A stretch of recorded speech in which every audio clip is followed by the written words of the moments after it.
Assalamualaikum warahmatullahi wabarakatuh. Pemirsa TV Masyumi, kita jumpa lagi dalam Kultum di bulan Ramadan ini tahun 1446 Hijriah. Ada beberapa cara pandang yang keliru dalam umat Islam ini terkait dengan berbagai persoalan, dan dalam kesempatan ini kita akan melihat cara pandang tentang ketuhanan yang Maha Esa menjadi sila dasar pertama kita, yang menjadi dasar kepada sila-sila yang lain. Artinya kalau kita berbicara kemanusiaan yang adil dan beradab, itu bisa terwujudkan jika dibangun di atas konsep ketuhanan yang Maha Esa. Maka kemanusiaan pun bukan sekadar humanisme, tapi kemanusiaan yang adil dan beradab. Manusia barat ketika mereka membentuk apa yang disebut dengan Universal Declaration of Human Rights, itu mereka tidak sampai kepada konsep kemanusiaan yang adil dan beradab yang dirumuskan oleh tokoh-tokoh bangsa kita pada tahun 45. Mereka berbicara manusia secara humanisme yang universal, padahal nilai-nilai kemanusiaan itu tentu dibentuk juga oleh cara pandang dia terhadap ketuhanan, keagamaan, dan lain sebagainya.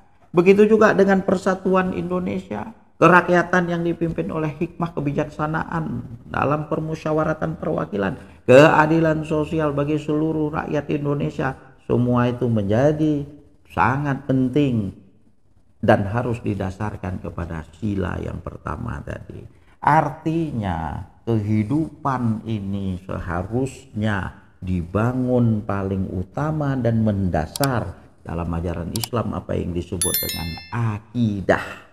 Jadi ini yang menjadi dasar daripada pembangunan negara, daripada proses politik kepemimpinan, daripada proses ekonomi, ipoleh sosbud hankamnas, lingkungan dan sebagainya, harus tetap bermuara di hulunya kepada konsep ketuhanan yang Maha Esa. Inilah manusia yang Pancasilais, bukan yang justru mengabaikan, atau jika ia tidak mengabaikan, ia juga tidak mengaitkan itu dalam proses-proses pembangunan politik dan lain sebagainya.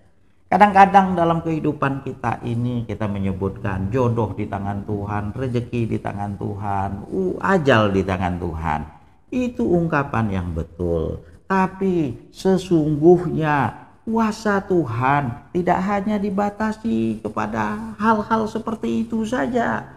Pemirsa bisa melihat saya di sini dan saya bisa menyampaikan ini, menggerakkan tangan saya, bisa melihat kamera dan lain sebagainya.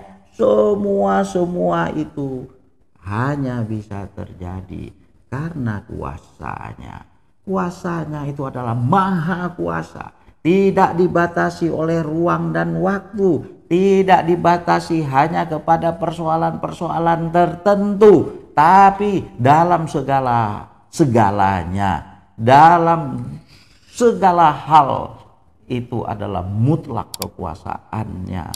Ini yang seringkali apalagi bagi manusia modern menganggap semua itu adalah terjadi dengan sebuah mesin, seperti bekerja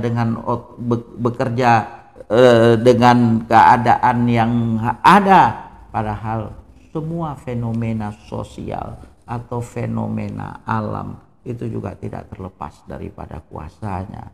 Orang-orang yang soleh dan bijak, mereka bisa melihat itu, menilai apa yang terjadi di dunia ini tidak lepas daripada apa yang di langit. Sama juga kita juga kehidupan apa yang disebut dengan kesejahteraan, kemakmuran lain sebagainya kan juga tergantung dengan cuaca yang ada di langit.